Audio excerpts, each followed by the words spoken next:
Hi, everybody. Good evening. It's so exciting to be in conversation with everybody today. It's been a while. It's been a while, but we're back and we're better. Dun, dun, dun.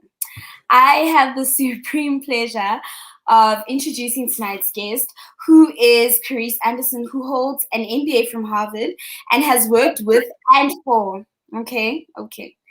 Top companies such as Deloitte, Google, the Alan Gray Orbis Foundation, and Bain and Company. At McKinsey and Company, Carice managed a leadership development program for Black professionals, and she currently does executive coaching, consulting, and facilitation for top firms. Of course, she's here because she's written a book, and her book is called A Black Professional's Guide to Thriving in the Workplace. Welcome, Carice. So I'm Thank just you like for having me.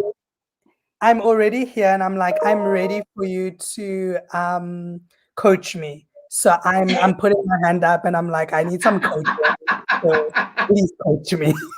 I'm sure something can be arranged. Something can be arranged. This is me at the top of now, like, I don't know him. Excuse me. Sorry to this man. I don't know him. But I think we are so excited to have this conversation with Carice. This is such a timely conversation. We're having renewed conversations around work, the idea of work, living at work for some of us who work from home, but also what it means to thrive as a young Black professional, really in what are foreign circumstances for many of us who are first generation, corporate anything, right? Who don't have the benefits of having 5 generations of people who worked in corporate, and what that means, right? So what that means for Black professionals, but also what that means in this particular cultural context to be young and Black and in the corporate space. So welcome, Carice. I think this is going to be very informative. I do see some people are trying to get free coaching, but we rebuke the spirit of free stuff. I'm trying to be a Black person who's trying to thrive. Please, Alma. So we're really excited to have this conversation with Carice. I think that this is really different from most of our conversations, right? And I think that it adds to conversations that already have been happening. And I think it's particularly interesting to think about like this conversation and, the title of the book called Intelligence Isn't Enough, a Black Professional's Guide to Thriving in the Workplace. Now, Carice, Alma and I sort of like, have these like deep dive discussions before we have people on the platform, just to think about where we are at, right? And I said to her, like, I really like, there were parts of the book where I was just like ready to fight Carice because I was like, why is she dragging me like this? Collect your job. Collect it. It is yours, huh? And then, but what I wanted to speak about is this, a Black professional's guide to thriving in the workplace. I sort of feel that there are certain people who may think of it as a misnomer, right? Thinking about the country that we're living as South Africa, where like corporate South Africa, when you think about it, is not created for Black people in the first place, but more importantly, is not created for Black people to thrive. So I wanted to speak a little bit about that, right? This idea of you, because I think it may stem from the very fact of the book. You were like, there is something happening in the South African space and I can bring something. But I wanted to speak about this idea of a misnomer that Black people are not able to thrive in the workplace. I absolutely think we are. And not because, like you said, these places were designed for us or designed with us even in mind, right? They weren't even thinking about people like us, being at the, tops of these corporations, right, or heading them up. But I think that we are smart enough. I think that we are agile enough. And I think if we're given the right information and coaching, I think we can successfully navigate these places and still be our authentic selves too. And I've seen it. Like I worked at McKinsey, and there are Black people who, are South African who are doing very well at McKinsey. There are Black people in Lagos in Nigeria that are doing very well. Black people who are in Kenya, who are based out of that office, that are doing very well. And I know a lot of Black people, Black South Africans in particular, who are successful in corporates. Is it easy? No. Does it take, I think, some special effort? Absolutely. Do we always come in with everything kind of like to almost point? We don't always have the networks and the mentorship, but we can do it. It can be done. I do believe it can be done. And that is the premise, with which I have written this book, is that belief. Now, does that absolve these organizations from, becoming more inclusive, more supportive, asking people who have historically been successful to expand their mentorship networks and sponsorship networks? They absolutely, those things have to be done. But in the meantime, because we all know organizations changing is like making a U-turn in a cruise ship, right? It takes a lot of time. And so while they are changing, hopefully, we need to be bringing the best versions of ourselves. And that's what I'm, hoping to achieve through the advice that I share in the book. So you speak about bringing the best version of ourselves, and I think something that really caught my attention in the book was the emphasis on the importance of working with people. So the idea of collaboration, right? That success doesn't happen in isolation.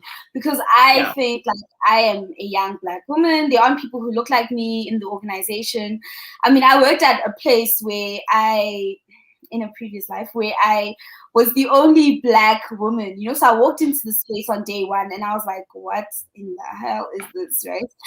And Mm. then I thought of what it would look like to form relationships in those kinds of spaces. And for me, just conceptualizing it was very difficult. And so I wanted us to delve a little bit about this idea that you really speak about in the book. And that's the idea that people matter. Because when you are really around people with whom you have nothing in common in terms of culture, upbringing, just even your experience in the organization is so completely different. How do you then create networks? Because those are also the kind of people who are in many ways able to shape your career and allow you to get ahead or hinder you from getting ahead. Yeah, so for those of you that have not had a chance to read my book, I just want to quickly share the framework for my book. So I say, to be successful, you need to know yourself, you need to know others, you need to know your environment, integrate the knowledge of those three to develop a personal brand and a communication style that allows you to have maximum impact. So that's the framework of my book, and my chapters are organized that way. And so Alma's referring to the chapter on others. I think I call it People Matter is the name of the chapter.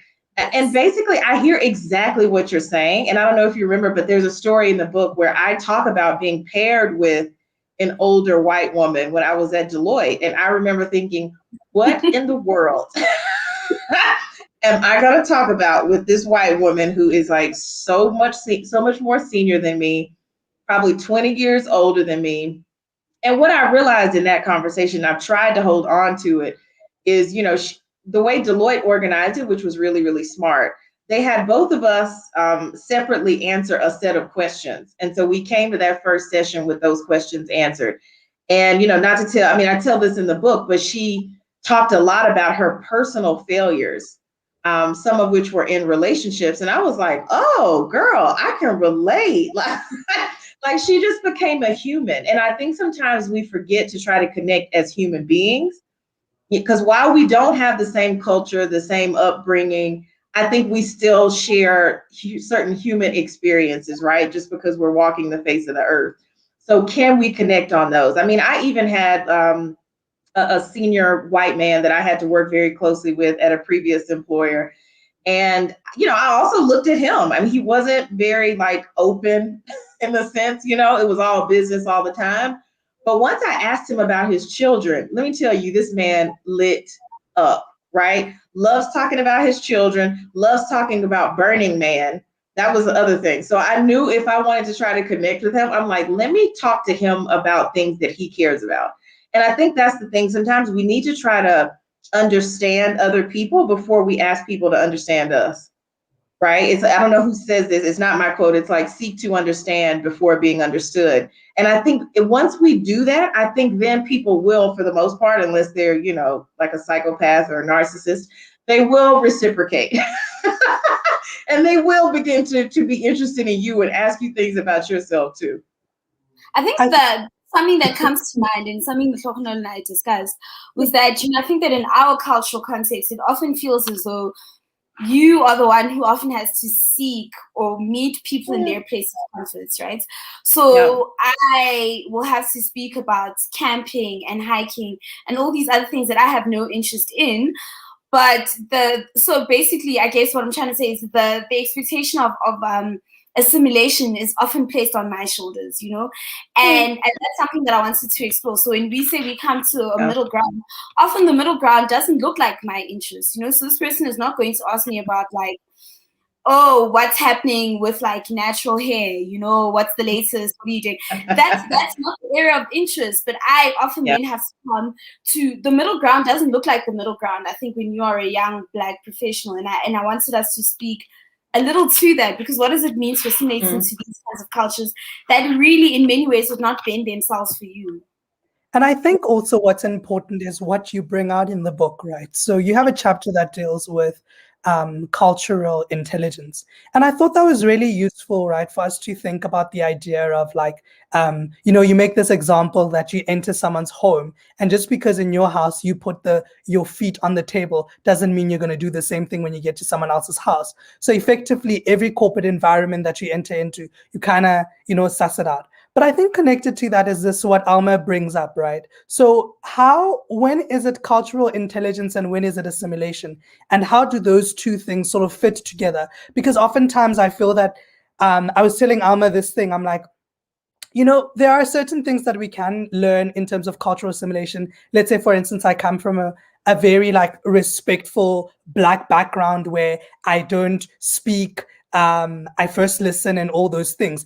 And in a corporate space, that will be seen as like me being timid, right? And in my mind, I think I'll be respectful. So in those instances, the shift is that I need to speak up in order to be heard in this space. But I was thinking Yeah. about like being a radical feminist, right? Or a Black radical queer feminist, right? And now entering that space, right? And sort of feeling like assimilation is letting go of parts of yourself that are integral, right? And sort of playing in this capitalistic sort of game. And I wanted to speak a little bit about that, right? So the usefulness of cultural intelligence, but when do we bridge the gap of stepping over to assimilation? So you guys have just said a whole lot, but I've been taking notes. So I'm gonna address all of these really good points and questions. So I mean, I talk somewhere in my book, I can't remember which chapter it is, but I talk about figuring out what is your why? Like, why did you go to this organization, right? And so for me personally, and everybody has to figure out what the line is, right? Am I willing to talk to this, maybe slightly aloof, older white man because I need this man's support in order to get what I need to get out of this organization? So you're not just doing it to be altruistic, right? You're doing it because it's going to serve you. And so that's the way I can make peace with some of these sacrifices, right? Because I know it's ultimately serving me in the long term. Maybe in the short term, I'm making that sacrifice, but in the long term, it's serving me. I think to your point around culture, and it's funny, I'm going to put this post up tomorrow. I'm going to show you this picture. You guys won't be able to see it all that good. But this is a picture of me the night before my wedding. My husband is Zimbabwean. Shout out to all the Zimbabweans out there. So my husband is Zimbabwean. And the night before our wedding, I went to the rural area where there's no water, no running water, no electricity. I got down on my hands and knees and washed the hands of his elders as a way to formally introduce myself to them. When I go to the rural area, I have to wear long skirts. The women sit separately from the men. Like the women kind of sit on the ground and the men sit on like a cement block. And so for me, the reason I brought that up is to just say our culture is fluid, right? And I do what I need to do when I'm in the, rural area in Chinoy, Zimbabwe, in order to fit in order to be accepted by my husband's family, right? And so I think sometimes we hold on to culture as if it is this stagnant thing, but I learned, and I didn't grow up like this, guys. Just remember, I grew up in America. There was no restriction on what I could wear. And I haven't washed the hands of my own elders, let alone now I'm doing it for somebody else's, right? But it's like you are flexible. It can exist on a spectrum as long as we are understanding why we're doing it. And I think to your point about assimilation, everybody has like a line, right? And you got to figure out how far down this line or up, whichever way you consider it, right? Am I willing to go? So let's say if I want to be successful at Standard Bank, I've got, if my cultural, intelligence continuum is 0 to 10, if I know I got to go down to a 4, right, to be successful at Standard Bank, but my limit is a 5, then maybe I'm like, maybe Standard Bank's not the place for me. Mm, So we that's are, but see, Alma, your limit could be a 6, maybe mine is a 5, maybe yours is a 4. And so we all have different things. Like you might be willing to do more things than I'm willing to do. And Alma might be less willing to do things than I'm willing to do, right? So we all have to figure out, where is my line? What is it? For me, it's my natural hair. Like if I go to, I mean, I was reading an article yesterday saying women with this is an American research, saying women with natural hair have less opportunities, are considered to be less professional. I don't care what anybody says about natural hair. And I got a lot of comments in America because I've been natural since like 2007. If somebody tells me, Carice, you have to straighten your hair to be successful here, I would be like, you know what? Thank you very much. This has been an amazing opportunity. But yeah, this is my 2-week notice, because I'm not willing to straighten my hair. That is where I draw the line, right? I And love everybody that. has to figure out what your line is. I love that because I remember when I started my first corporate job, I obviously have dreadlocks. And, a black executive pushed me to the side and was like, you know that there's so many things stacked against us, right? Like your hair is another problem, And I went to HR and I was like, you will tell me now if I need to cut my hair, because if I need to cut my hair, then I need to leave. Because I Yeah. think that for me, I was just like, it's hair, like other people can do whatever they want to do with their hair. They can color it strawberry, blonde, they can do this, and we don't question them. And this is hair growing out of here, and you want to do that. No, no, no, no, no. Like, Yeah. thank Yeah. And obviously, needless to say, I still have my hair, so I didn't cut it. Yeah. Whereas somebody else might have said, okay, I'm going to cut these locks tomorrow. Somebody would have said, okay, I'll get a relaxer. You know what I mean? And I don't judge that person who's willing to, do some things that I'm not, because that just means they're willing to, their line is a little bit higher than mine is. But we all have to decide, right, what's important to us and where we're going to draw that boundary for sure.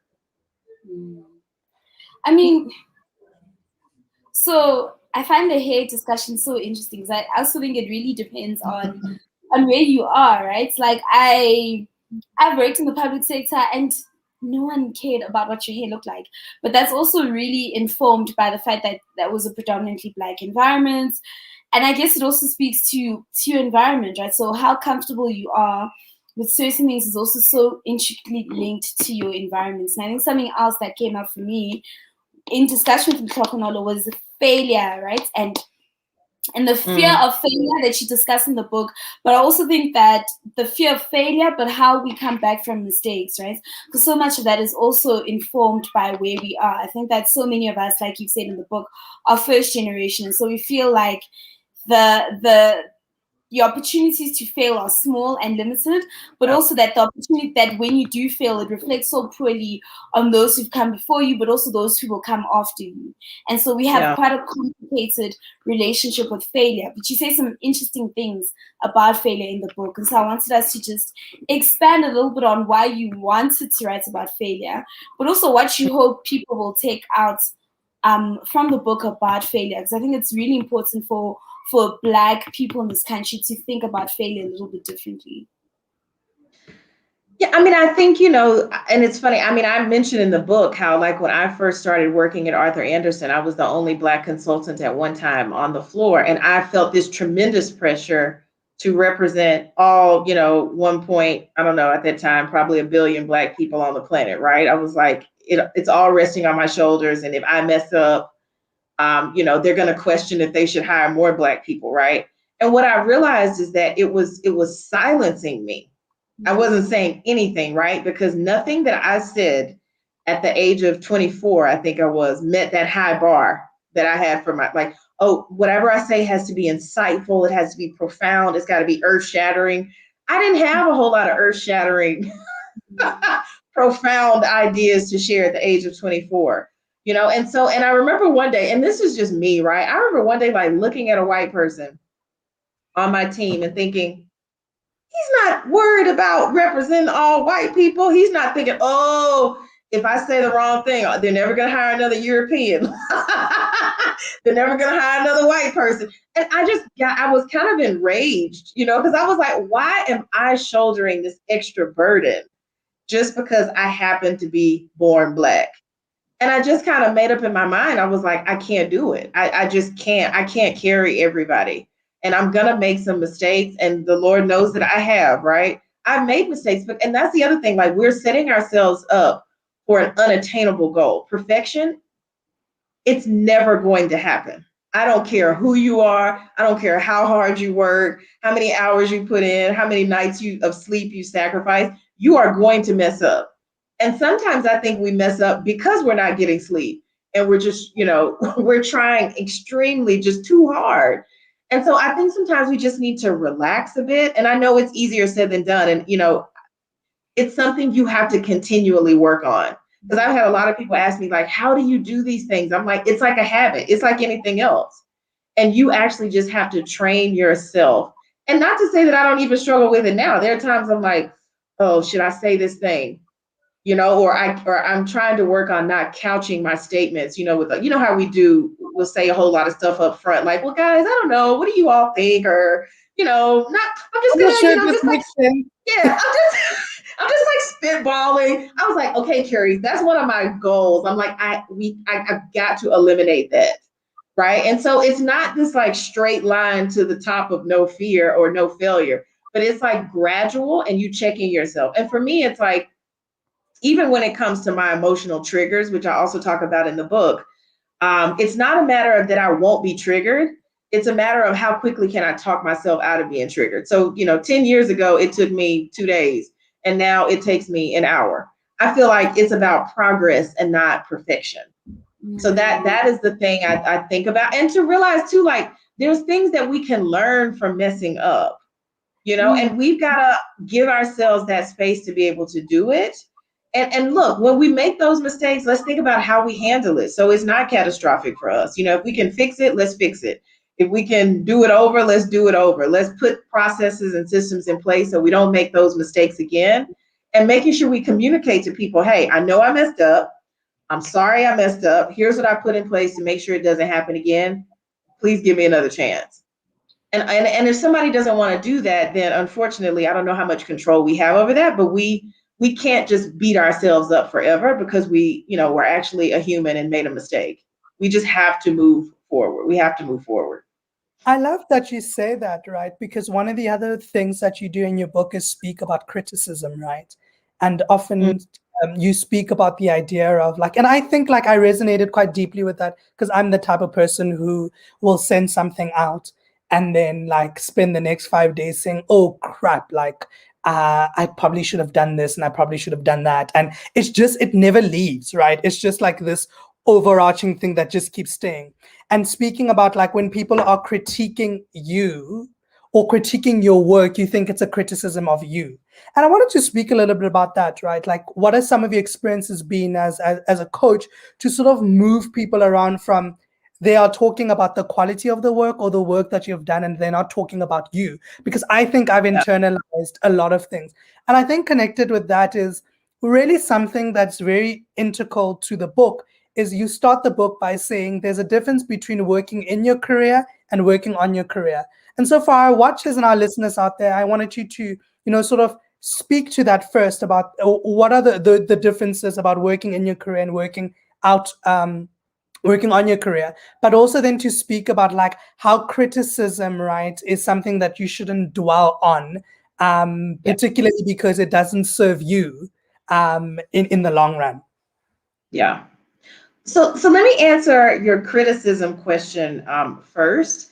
I mean, I think there's a couple of things, right? I think we have to, and I talked about this in the book, right? And I still, wrestle with this, not nearly as bad as I did when I was in my 20s, but this idea of separating your self-worth and self-value from achievement. Because I think that's where a lot of it is rooted in, is that, so when you talk about my work, you're talking about me because that's my identity is my work.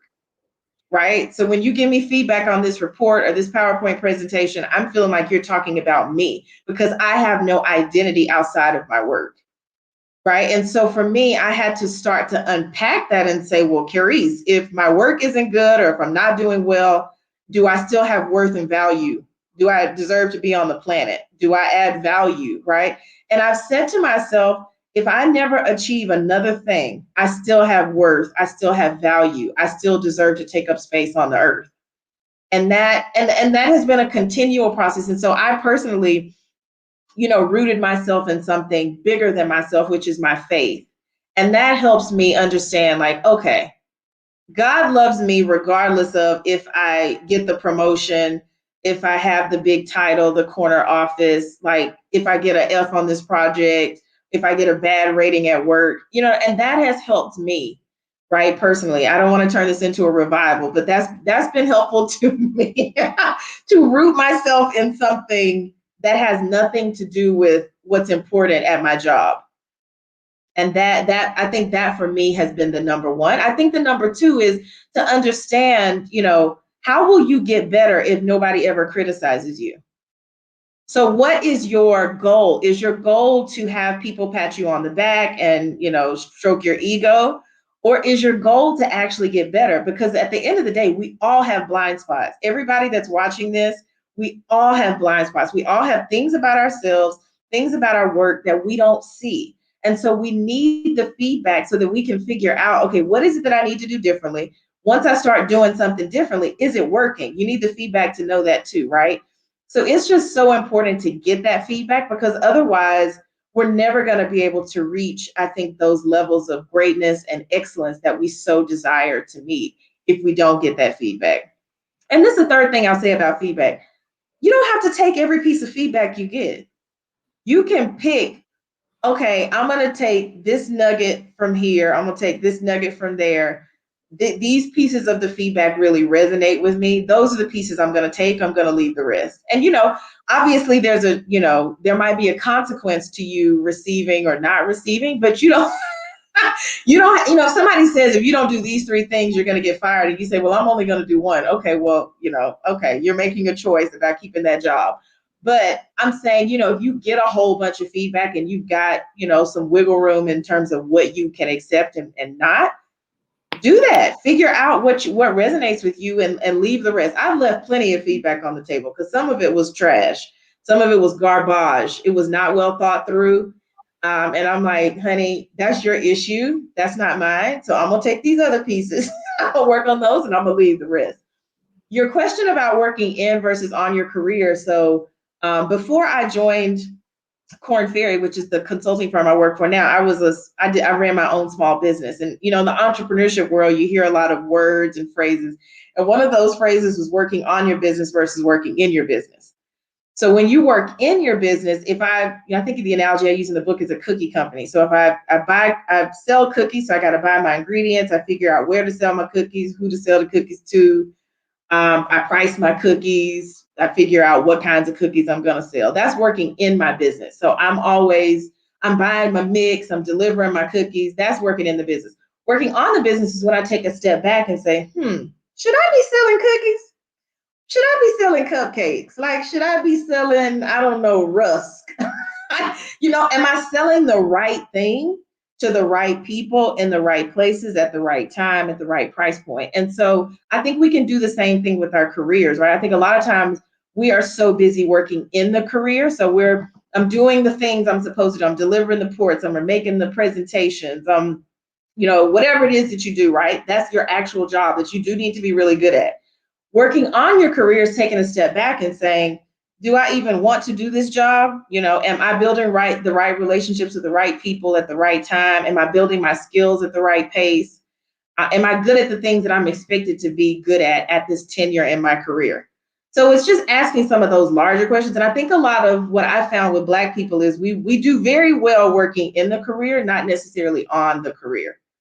Because I think, like I said before, we don't have a lot of that guidance. We don't have the exposure. And we've been told, work hard, and put your head down and somebody will come and tap you on the shoulder and knight you as the chosen one, right? So I think that kind of advice doesn't allow for looking up taking a step back, asking yourself those bigger questions? I am really curious about embracing the unknown. Um, Mm, mm. I think that COVID. Woo! Okay. We just have to have a moment to honor COVID because she shook up the whole world, honey. Shook it all the I way mean, up. I started my new job in the corporate space. I think 2 weeks after I started my new job, COVID happened, right? So we all had to make the Wow. shift to virtual, etc., etc., etc. And for me, I think that we often plan our careers ahead, and like this is what we're doing in 5 years and 10 years, Yeah. etc. But there's a segment of the book where you really speak about embracing the unknown and also being okay with not knowing what every step of the journey looks like.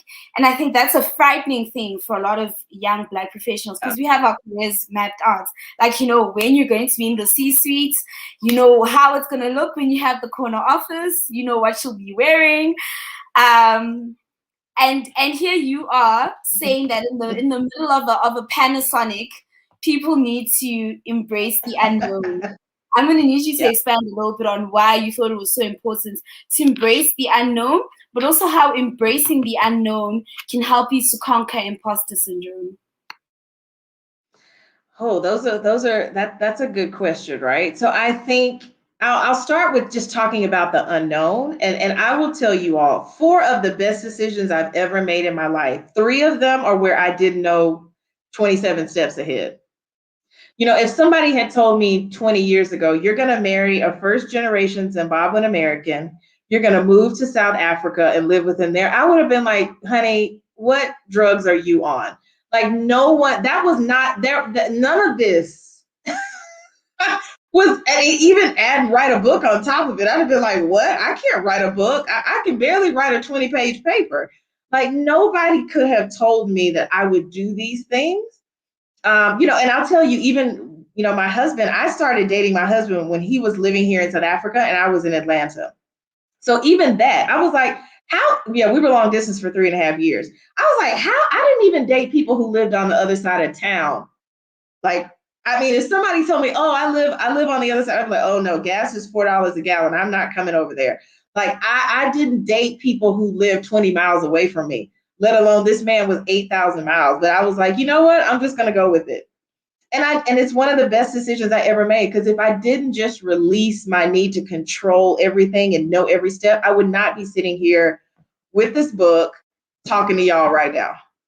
You know what I mean? And so I have learned to just go with it, and not to say that I don't get afraid. Please believe, when I moved to South Africa, I didn't have a job. Obviously, my husband was supporting me, but I was like, I don't know what this black man is going to do. I'm like, he might make me ask him for 50 Rand to get a sandwich. Like, and I have been independent since I was 22 years old. So to give up that, even the financial control, and I was like 35, like that took a lot. And I mean, there were times I was like, I should have stayed in Atlanta. But he was so generous and he was so cool when I got here. I was like, oh, okay. It just helped me learn, like, and you know what? Even if he had been, this like controlling, I would have just told my mom, like, Mom, this marriage didn't work out. I'm coming back home. And I would have had to rebuild and start over. But I'm like, my life was not going to end if he was stingy. You know what I mean? Or selfish. I would have had to, obviously deal with that embarrassment of going back home at 35 years old and living with my mother, but I would have done it. And that's why sometimes we just need to go all the way. It's like, what's the worst case scenario? What's the worst thing that you think can happen? Okay, and then what's going to happen after that? You're going to keep living. You know what I mean? So sometimes I think we need to allow our minds to go to these places so that we realize it's not really the end of the world. It'll be okay. We will figure it out. So I do think, for me, because I see a lot of young people fretting because they don't have the next 27 steps planned. And I know I was that person too. So I wanted people to know, like, it's okay. You don't have to know everything. And you're talented.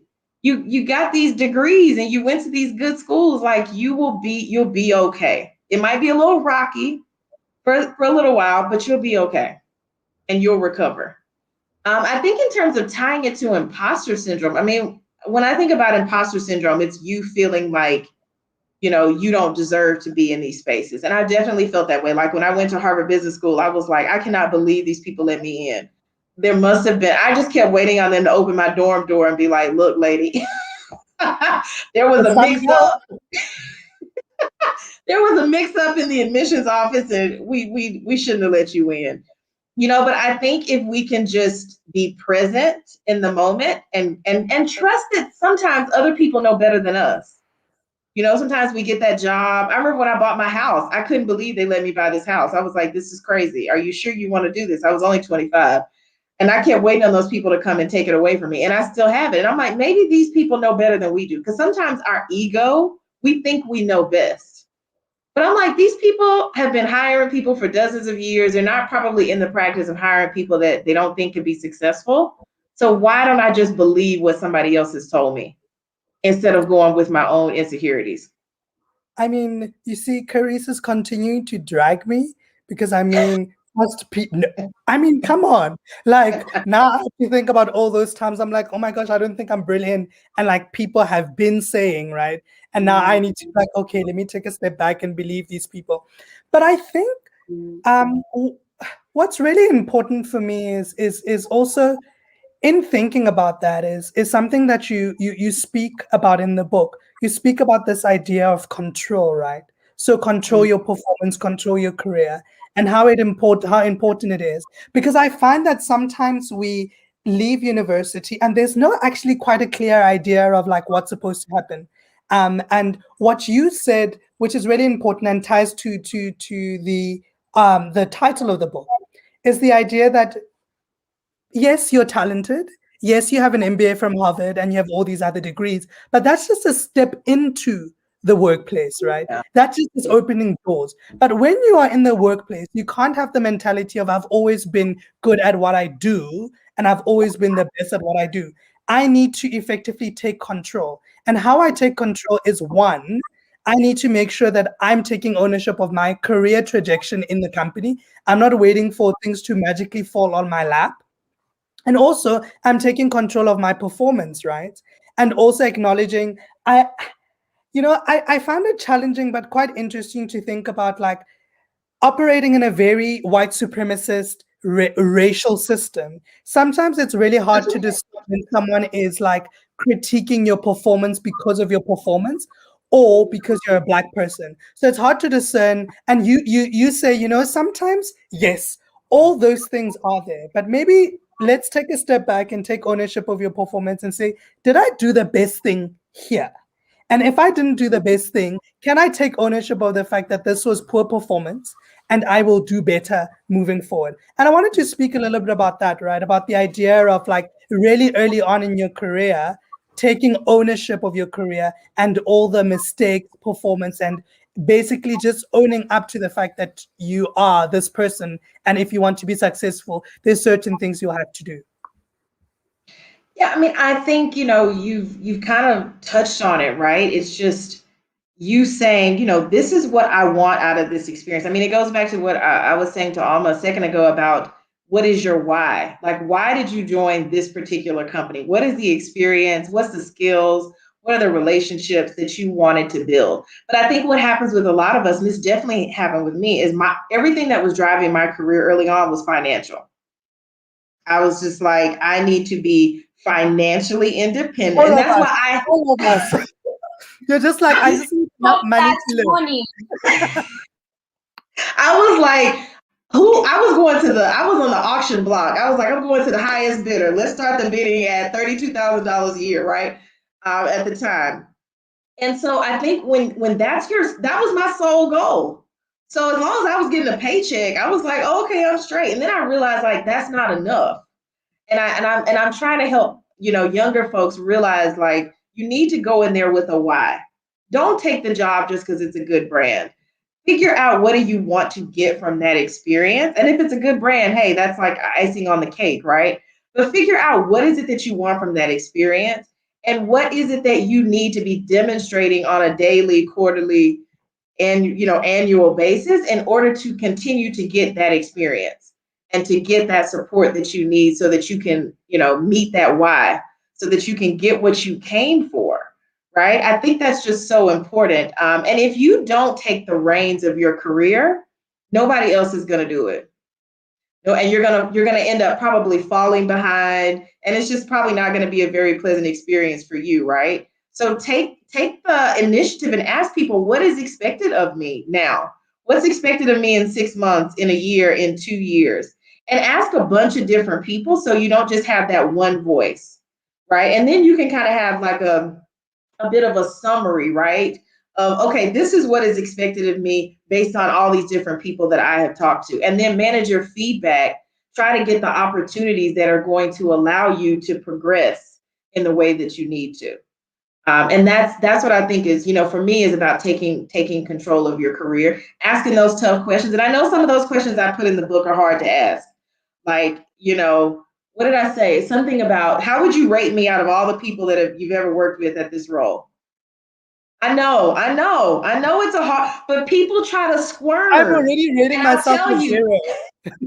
So I don't know if I can ask someone else to like, how do you rate me, right? Because I I'm just know, but able to I be know like, it's a hard question, but this is the problem, is that people don't tell you the truth.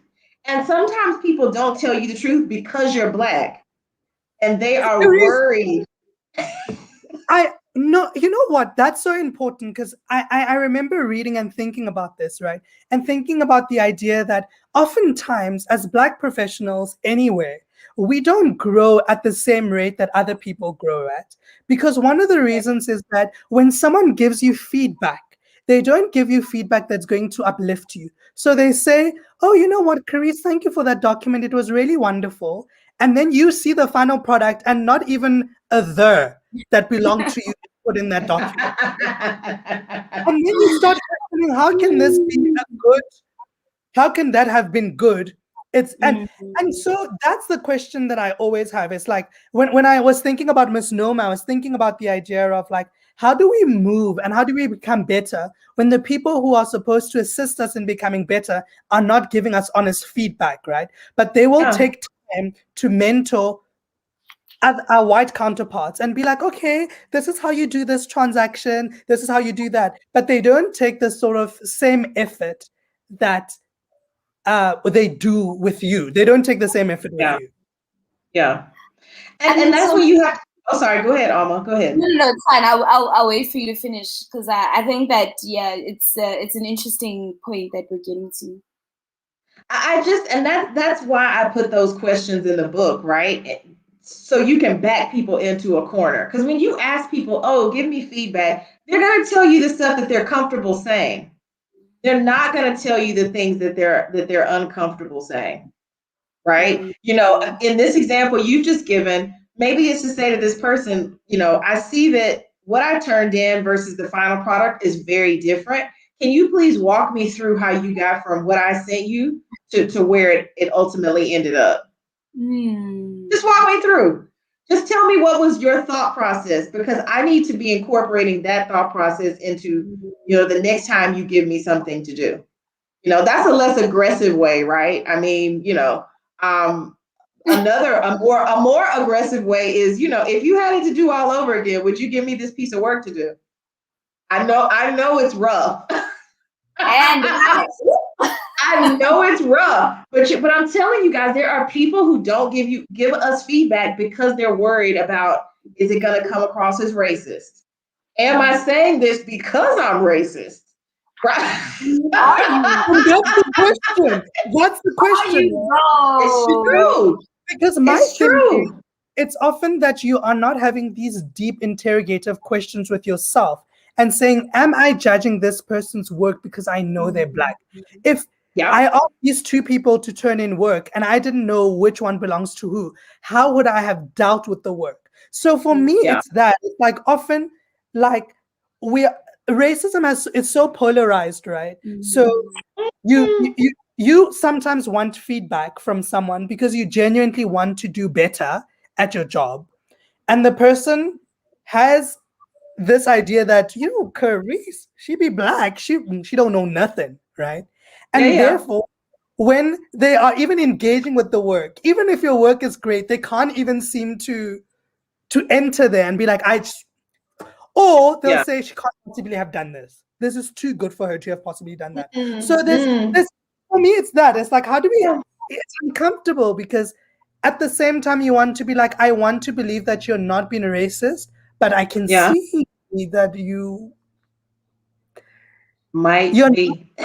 Yeah, you're just almost there.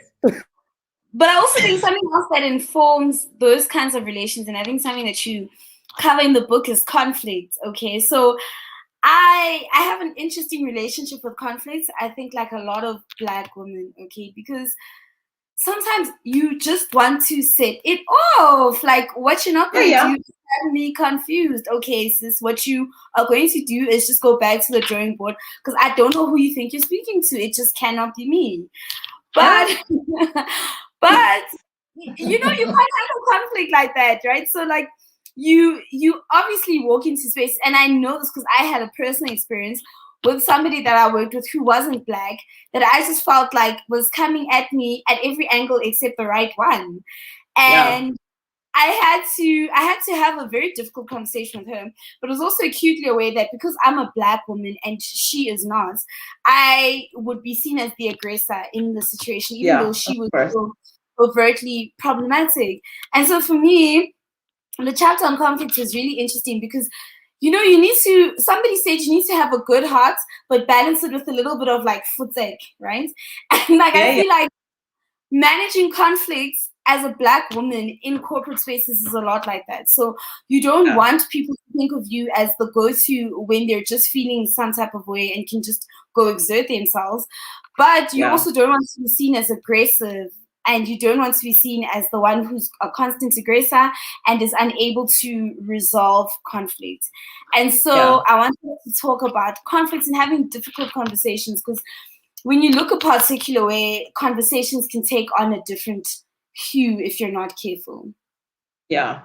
And I want to kind of tie this back to what we were talking about previously, which is that's why it's so important for us to form relationships with people. Because I use an example in my book. If Alma reported to me and we have no relationship, all I'm judging her by is her work, and her work is not that great.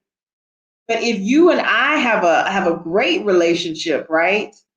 I'm going to be much more willing to coach you and invest in you and help your work get better. And that's why it's so important, I think, especially for Black professionals, to try to form those relationships, find some common ground so that when we have the conflict, when we need to have that difficult conversation, it's almost like a bank account, right? We made some deposits and now we're about to make a withdrawal. But if there's no deposits, then that sucker's going to go into like the negative, right? Because there's nothing there, and that's the way we need to think about our relationships. It's like making those deposits, and that's, I think, when we. Sorry, go ahead. So, I mean, I was going to say, what do you say to the idea that, like, potentially this is cultural as well? So, I just Mm. grew when I grew up, it was just frowned upon to be seen to be like obsequious, So you're always sucking up. You're always like, oh Yeah, yeah. man, oh my gosh, you look so beautiful. Oh, those things are cultural, So those are also Yeah, cultural things. And I want to also tie that to the idea of personal branding, right? So we get taught that you don't speak overtly about yourself. You don't speak about your achievements. You yeah, that really is frowned upon, So it's almost, it seems to just be full of yourself. And I think it also ties into this idea that like thinking of yourself as a brand is almost buying into in this capitalist way of thinking of everything as something for consumption, even yourself. And I mm, guess I want to know what your counter potentially, or what you would answer to somebody who says, I'm just here to do my job. I don't care what people think of me. I really could not be bothered with a personal brand because I want to own myself and not give into the gods of capitalism, right? What do you say about personal branding? Because that's a real thing that even I struggled with, like to think of myself yeah. as a brand. I'm like, I just go to work, I come home, I spend the money. Like, You're like, that's really it. I mean, but if you think about it, right? let's take a local brand. I'm gonna take a natural hair brand. Actually, I'm gonna take. You guys have ever heard of the Perfect Hair? The Yes. Perfect Hair is owned by a South African lady named Taryn, right? She is constantly trying to occupy a space in people's minds, right? She wants people to think about her products in a certain way, right? That these products are quality, they're good value for money, they're, easily accessible. And she wants people to think about her products when they're getting ready to do their hair, right? And it's the same thing with us at work. We want to occupy a certain space in people's minds.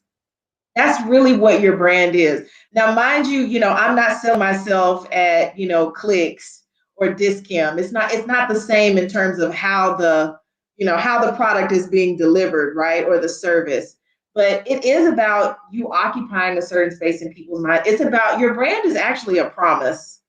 And you have to live up to that promise every day, right? And it's the same thing with a product.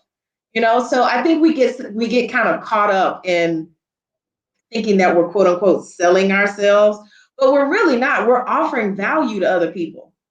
That's really what your brand is it's like this is what I'm able to help you solve your problems. And this is the way in which I do it. This is the quality level that I do it at, right? That is what your brand is. It's like, what do you want people to think about you when you're not in the room? What are the words and the emotions do you want to evoke, when people think of, your name?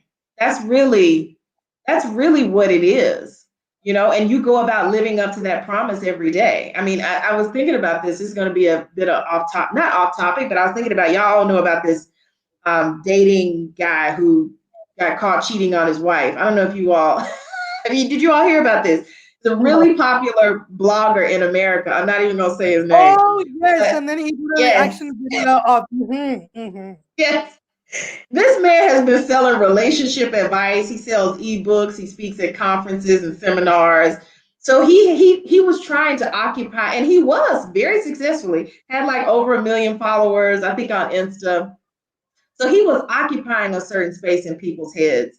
They were like, I'm going to him for this advice. He gives quality advice. It's timely. Blah blah blah. Now we found out that he's not living up to this brand, and now the brand is shot to hell, right? And that is the same thing with us. We can have a brand, we can have a position, but if we don't maintain the consistency and the integrity of it, it goes away and we have to start from scratch, right? And it's the same thing with us at work. We got to show up every day to live up to that promise, to live up to what it is that we want people to think about us. And it's in the way we dress, the way we deliver, the way we speak, our social media profiles. Like all of these things are shaping people, how we dress. Everything is shaping how people think about us. And we just have to be, thoughtful about that, and not feel like, that we're selling ourselves. I feel like it's more about how are we adding value. And obviously, there's something that's being given back to us because of that value that we add in the form of a paycheck or raises and bonuses and promotions. So it is a fair exchange. So people shouldn't feel like, oh, I'm just giving all this up for what? You're getting something in return if you do it right. So there's two questions from Nomonde. One is, I'm interested in Carice's experience of Black professionals she was leading and coaching at McKinsey, and what the success matrix were, and how she looks back at the organization's capacity to retain Black talent. Ooh, we're trying to get personal. Let me. I was like, okay. So here's the thing. Okay, so I'll start with the first part, right? I think a lot of what I saw at McKinsey obviously shaped a fair amount of what is in my book, because that was an opportunity where I was hearing what consultants were saying, but I was also sitting in performance reviews and I was hearing what leadership was saying. And that's where I really started seeing like, oh, there's a huge disconnect between, for some people, not everybody, right? For some people, in terms of what they think is expected of them and what is actually expected. And I think, that's why the feedback, maybe asking those tough questions, I know they're uncomfortable, but that's how you can start to close that gap. So that because the thing is, it's going to be really hard for you to be successful if you don't even know what the bar is, right? So that's why we have to ask those questions about those expectations, about, how we're doing. I mean, I think success metrics at McKinsey are kind of similar, to any consulting firm. It's about how much time are you charging to work with clients. That's really what the metric is, right? And then, the time that you spend, how are people perceiving you when you're on that project? Are you delivering at the level that is expected for your particular role, your tenure? And that's also why you need to be getting that feedback. And you got to figure out what's kind of the speed of judgment at your organization. Are people slow to judgment, or are they quick to judge you? Because the quicker an organization is to judge you, the more feedback and the more regularly you need to be asking for feedback. I think in terms of capacity to retain Black talent, I mean, I can't speak to that because it's been 5 years since I left, but I mean, I think when I think about South African companies in general, I think they struggle. Because I'll be honest, I think a lot of South African companies, and I hope some of them are on this call, some of y'all are too focused on BEE. BEE is a starting point. It is compliant. That's not the end. You need to start thinking about, okay, we've got the Black people in the door, we've got the colored people in the door. How can we keep them? How do we need to shift this environment so that it is more inclusive? Because all you're doing is it's just a revolving door of Black people. And let me tell y'all, this is, Black people that these companies want to recruit, the number of those folks is quite small. And y'all know each other, and y'all talk about these companies like dogs. So so if you are a corporation that is watching this right now, you need to think about your reputation, because Black people are talking to each other, right? And they are letting each other know, like, don't go over there. Don't work for this person, right? And so you all need to be managing your reputation and thinking about how can you genuinely, not on a surface level, how can you genuinely shift people? How can you, and some of it is too, like, y'all need to be, including, how does a manager keep diverse talent? Is that part of his or her review? Is that attached to her performance rating and her bonus? Because if it's not attached to anything that this person cares about and you're just expecting people to do it out of the goodness of their hearts, it's not going to happen. I'm telling you that right now. You need to be looking not only at behavioral inclusion, but structural. Look at your processes, look at your policies. Are they disadvantaging a certain group of people? You need to look at that. You cannot do the same thing and expect a different result. That is the definition of insanity. So what are you willing to change to keep this Black talent that you've worked so hard to get in the door? So I mean, I find, sorry, just to add to that, I mean, I sat in a diversity, transformation, inclusion thing, and I found it so interesting that here I am as a Black woman having somebody project slides, speak to me about diversity, when really what the conversation should have been that person asking me what I think diversity in the organization would look like, right? Or saying to me, as an organization, we've struggled to hire Black women, but also to retain them. And so what does diversity look like? Because that's also really interesting, that people feel like the conversations take place around you as a Black person in the workplace, but they're never directed to you, and people also never want to learn from you. So in this situation, I am the expert. I am the diversity. I am the transformation in the organization. And I think for companies to really retain Black talent, they're going to have to start recognizing that in many ways, Black people are experts on diversity and inclusion. So instead of you having all of these beautiful seminars and having people come to speak to me, you have the conversation with me. And I think that's something that Carice is alluding to, that I think in many ways is why companies are unable to even have honest conversations around race, right? So you have just this flight of Black professionals constantly leaving your organization, but you can't have an honest conversation about race, right? So you'll have experts come in, but the people who are in the organization can't even speak honestly about the ways in which they felt excluded, or the ways in which they've not felt that your organization was diverse. I'll also just add to that. I mean, I've seen organizations that I think are, honestly, they're quite lazy when it comes to understanding why Black people are leaving. A lot of times the narrative is, oh, Lashona left because he just got a better salary somewhere else. He just went over there because they were giving him 100 Rand extra. And I'm like, I know Black people that have left major corporates for less money. I was like, everybody's not chasing the Rand. It's fine if you are, no judgment, right? But I'm like, I know people who have less, so everything is not about money. And it would really behoove these corporations to not be lazy in their thinking. If you had any other business problem, you would collect all kinds of data and analyze the heck out of that data to figure out what was the root cause of the problem. You need to do the same thing with your talent issues. It's no different. It is the same kind of a problem, right? Just don't be intellectually lazy, guys. Like, really look at your data. Go talk to people. Like Alma say, ask people who work in that organization, what is the experience like of working here? And then try to build solutions around that and include them in those solutions as you build them too. And I think it's really important, right? Because I think in many instances, I'm loath to say this, but we don't matter. So Mm, the bottom line is that, like, because of BEE, another Black person who needs a job can just come in. So we don't care whether we retain them because we know that they need jobs and they can get in. So for me, I think like some of the real problems is that people matter, but certain type of people matter. So we need to be really honest and have honest conversations about like do and I say this even a lot. I remember saying this in one of our diversity things, and I said we always come to the table with being like, here are the solutions, diversity, transformation. But we don't ask ourselves this really important question. And the question is this: does this organization want to change? Does it want to stop being racist? Does it want to stop being sexist? Does it want to stop being homophobic, transphobic? Once we have the answer to that question, we can move on to the next question, which is how do we make sure we are not racist, not sexist, not homophobic, not transphobic? But I think we often, and it's sort of like delusions of like constitutional democracies and living in places where there are constitutions and we're not supposed to discriminate on people. So we do those things because the law requires us to do them, but in truth yeah, the culture of the organization is not that, right? And I think yeah, at the heart of your book is that these difficult questions are exactly that.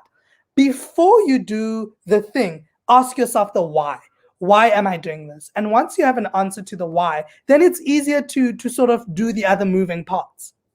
yeah. Well, and I think that's exactly it, right? So a lot of these corporations, I think the pain of, change is greater than the pain of staying the same. And until that's flipped around, until it's the other way around, like the pain of change is greater than the pain of staying the same, they're not. But I'm telling you, like, I mean, I'm American. Black people represent 13%. Like, who cares, right? Like, you guys are like 80 something percent in this 90 something percent.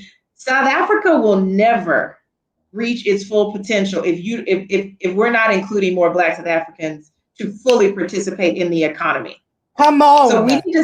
we need to stop thinking small, right? We need to think about how do we make the pie bigger for everybody. And maybe I'll get a smaller slice, but of a much bigger pie. That's the thing. Like, this country will never be fully successful if we don't do something about the economic participation of more Black South Africans. Full stop. So we need the people in these corporations to think a little bit bigger and to be more forward thinking, right? Because it's not going to work without you all. It's just not going to work. So there's a second question from Nomonde. My second question relates to a theme that the host has reflected on: the importance of Black professionals learning their lessons quickly, and also the danger of blindly applying neoliberal ontologies to the work of world. I've read the book and it offers solid lessons around how we can be better. In the same way, what is the responsibility of the organization to see me? For example, what is the responsibility of a CEO from Belgium to now posted in essay to understand essay history and effectively to understand me? I mean, I think this is the answer to that question is it doesn't matter where that Belgium CEO goes, he needs to understand the context in which he is operating. And that's the thing, I think sometimes I get a sense that there's such a level of disrespect for Africa. Like, people come here from other countries and think, well, I'm going to teach the natives how to do business. I'm like, no, the natives are doing business here. You need to understand that, right? You will, and that CEO needs to understand you'll never be as successful in this country if you don't learn how business is done here already and what the challenges are. I don't know who the CEO is, but if he's listening, trust me, your company will never be as successful. Just like if you went to America if you went to Japan, if you went to Thailand, like you went to the UK, you have to learn how things are done there. You're not going to teach anybody how to do anything. It's already being done. So you need to get in line with that and figure that out and kind of flow with that tide as opposed to trying to, come here and change how people do things. It's not, I don't know why people think they can do that here. You don't go to America and say, oh, I'm gonna teach the Americans how to do business. No, you're gonna do business the way Americans do business, right? And it's the same thing here. And so there just needs to be a certain level of respect that people would have anywhere else. But for some reason, when they come to Africa, they don't. And I never understand that. And I'm telling you, you just won't be as successful, right? And I mean, I think a good example is like Uber. I heard Uber is going to start having, like, if they don't already, have boats taking people from place to place because the traffic is so bad there, right? There's no other place that I can think of where you got Uber doing boats, but they're going to do them in Lagos because it makes sense, right? And you're speaking to the context and the challenges of Lagos, right? And that's what other multinationals, when they come here, or if you are a foreign CEO, that's what you need to be doing, is figuring out how can I work within this context and maximize that so that I can serve my customers well and ultimately, produce results for my shareholders. I think there's a kind of black professional who does well in corporate settings, and it's somebody who sounds a particular way, looks a particular way, and also has had a particular life experience, right? And so I'm interested about how you would position this book for somebody who isn't like that, so who hasn't gone to a UCT or attended a bishop's or speaks in a particular way. I'm interested about how you would position this book for them, because I think we know that corporate also speaks to assimilation, also speaks to people who can assimilate well. And there are people who, because of how they've grown up, will struggle to assimilate, or there are people who will do well in assimilating or in doing well in the corporate structure. And so I want to know, for somebody who doesn't have, we don't even have Ivy Leagues in South Africa, so I don't even know, somebody who hasn't gone to a previously white institution, Yeah. Who doesn't speak a particular way, who doesn't present a particular way, how do you then position this book for them? Because this person is starting at a completely different point to the Tokono, for example. First of all, an Alma. Why? Why am I in it? What does that mean? Now, why am I in it? But yeah. Alma, can I flip the question back to you? Because I honestly want to know what you think about this. Do you think this phenomenon is something that only applies to now? Or do you feel like 20, 30 years ago, people didn't have to meet all those kinds of standards? Black people didn't have to meet these standards that you just outlined in order to be successful in a corporate? I think that the goalposts have always been shifting. So I think that whoever's been able to assimilate well, or to ascribe to the culture well, has done well. So 20 years, 30 years ago, maybe it's people who attended mission schools, who spoke a little bit differently, who had a different experience. But I do know that, like a Letlokonolo versus an Alma may not do the same in the corporate environment. And I want to speak to that. So this is potentially from your own experience of having coached people. I don't know why Mr. UCLA is having a moment in the corner, but it's okay. No, really important. I think you ask a really important question, right? Because I think that even when you think about education, right? So the book says intelligence isn't enough. But we know in the South African context, and largely maybe in the American context, the idea that a degree from a certain university already gets you in the door. So people already start making assumptions about an MBA from Harvard as opposed to an MBA from wherever else, right? Or no MBA at all. And so I think the question is really important, because I know that when I used to work in corporate, there are people who didn't sound like I do, or who don't have a CV that I have. And so are they are already at a disadvantage because, one, they don't sound like a white person. And so every time they speak, it's like, hey, oh, that's what you. So I suppose Mama's question is really, how do those, because unfortunately that's how this capitalistic system is structured, how do those people then thrive in an environment that already excludes them because they don't speak English in a particular way because they went to not a Stellenbosch, not a Wits, but potentially a University of Limpopo. Not to say that they aren't smart, but they're not perceived to be smart because they don't roll their R's or do Yeah. particular things. How would the book be positioned to those types of people? So, I mean, I guess, from my experiences here in South Africa, and you all can, you all might have different experiences, or the folks watching might have, right? So this is just mine. You know, I've seen different people with different accents, right? The range be successful, right? Because they've gotten into environments where people are like, we don't care about that. We care about the value that you add here, right? And so those are the environments I've worked in where it has been less about, having the posh accent. And it's like, oh, are you good at doing PowerPoint? Are you good at doing Excel? Are you good at this problem solving? Are you able to do X, Y, and Z, right? That trumps everything else in those environments, right? But there might be ones where it's different, and so I do think, you may have to think about, how am I speaking in this environment?